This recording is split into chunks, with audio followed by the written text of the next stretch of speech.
modus yang dilakukan oleh para tersangka ini, dia stasioner, dia mobiling dari satu perumahan ke perumahan yang lain, melihat atau mengecek sasaran atau calon-calon barang yang akan disasar untuk dilakukan pencurian.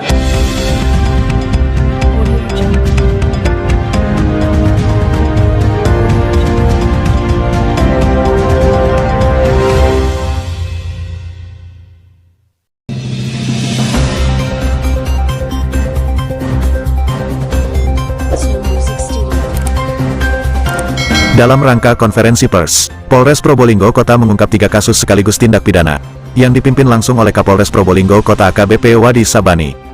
Bertempat di ruang Rupatama Polres Probolinggo Kota. Dalam kegiatan tersebut, Kapolres Probolinggo Kota didampingi oleh Kasat Reskrim Polres Probolinggo Kota, AKP, Didik Rianto dan Kasih Humas Polres Probolinggo Kota, Ibtu Zainullah. Dalam konferensi tersebut, Kapolres Probolinggo Kota mengungkapkan beberapa kasus kejahatan yang berada di wilayah hukum Polres Probolinggo Kota, diantaranya pembunuhan berencana, pencurian kendaraan bermotor, dan pemalsuan surat dokumen, hari Jumat, tanggal 10 November tahun 2023, sore. Dalam kasus kejahatan tindak pidana pembunuhan berencana tersebut, terjadi di Desa Patalan, Kecamatan Wonomerto yang menewaskan seorang wanita berinisial AY. Warga Desa Jerebeng, Kecamatan Wonomerto, Kabupaten Probolinggo. Kronologi kejadian: tersangka BMB dan MN sepakat telah merencanakan pembunuhan terhadap korban, yaitu berinisial AY, dan saksi BS dengan direncanakan terlebih dahulu dengan menyiapkan sajam yang sudah diasah, lalu pembunuhan dilakukan ketika berada di tempat yang sepi di area persawahan dengan cara tersangka BMB dan tersangka MN menghadang saksi BS dan korban AY. Kemudian tersangka BMB dan tersangka MN membunuh korban AY dengan cara membacok korban dengan celurit hingga tewas. Dalam kejadian tersebut tersangka terjerat dengan pasal 340 KUHP. Jo, pasal 55 ayat 1 ke 1 KUHP. Pasal 338 KUHP. Jo, pasal 55 ayat 1 ke 1 KUHP, dengan hukuman maksimal 20 tahun penjara. Dan juga sekaligus untuk perkembangan yang terkait dengan kasus tersebut, bukti sudah kita sampaikan. Terakhir itu adalah alat kejahatannya berupa sajam, yaitu yang berjenis celurit. Hari ini tidak bisa kita hadirkan karena masih berada di pemeriksaan laboratorium forensik. Ungkapan kasus, kami tidak hanya puas dengan ungkapan ini, namun kemudian kami terus akan mengembangkan supaya betul-betul kejahatan atau kriminalitas yang ada di Probolinggo Kota ini betul bisa dapat kita minimalisir. Tentunya kami tetap juga mohon dukungan dari saya rekan-rekan ketika ke depan nanti adalah rekan-rekan mendapatkan informasi apapun, silakan nanti diinformasikan kepada kami.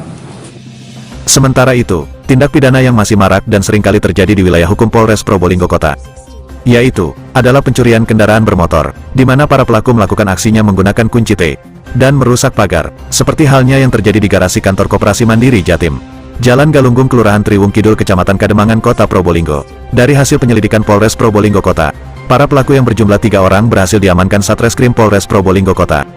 Ketiga pelaku tersebut diantaranya berinisial SA dan SU, yang sama-sama berasal dari Desa Menyono, Kecamatan Kuripan, Kabupaten Probolinggo, serta SPR warga Desa Kaliglagah, Kecamatan Sumberbaru, Kabupaten Jember. Dari hasil penyelidikan tersebut, dalam dugaan Polres Probolinggo Kota, ia beraksi di 40 TKP yang dilakukan oleh tersangka SA. Berdasarkan pengembangan dan bukti CCTV yang Polres Probolinggo Kota terima, ketiga pelaku tersebut terancam hukuman 7 tahun penjara. Selain mengungkap kasus pembunuhan berencana dan curanmor, Polres Probolinggo Kota juga mengungkap kasus pemalsuan surat dokumen yang dilakukan oleh 2 orang wanita berinisial NMC, warga Kelurahan Sukoharjo, Kecamatan Kanigaran, Kota Probolinggo, dan EW, warga Desa Kendal Payak, Kecamatan Pakisaji, Kabupaten Malang. Kedua pelaku sengaja membuat surat-surat palsu dan menggunakannya untuk pengajuan permohonan pinjaman kredit di salah satu bank milik BUMN di Kecamatan Kademangan, Kota Probolinggo. Adapun peran tersangka EW, yang mengajukan permohonan pinjaman di salah satu bank BUMN tersebut. Sedangkan peran dari NMC adalah membuat dokumen palsu KTP, KK, SKU dan kutipan akte kematian. Dari hasil pemeriksaan sekitar bulan Agustus tahun 2023, kontrak di Perum Green Park, Jalan Citarum, Kota Probolinggo. Sebagian rumah kontrakan dipergunakan seolah-olah sebagai tempat usaha. Mereka pun juga memalsukan kartu identitas berupa KTP serta identitas lainnya guna melancarkan aksinya untuk pengajuan kredit. Tersangka NMC sebelumnya juga pernah mengajukan pinjaman di salah satu bank BUMN dengan menggunakan kartu identitas palsu dengan cara yang sama serta mendapat pinjaman sebesar 75 juta dari bank tersebut. Menurut keterangan Kapolres Probolinggo Kota AKBP Wadi Sabani, kedua pelaku tersebut terjerat pasal 263 ayat 1 dan ayat 2 KUHP. Jo, pasal 55 ayat 1 ke 1 KUHP. dengan ancaman hukuman penjara maksimal 6 tahun.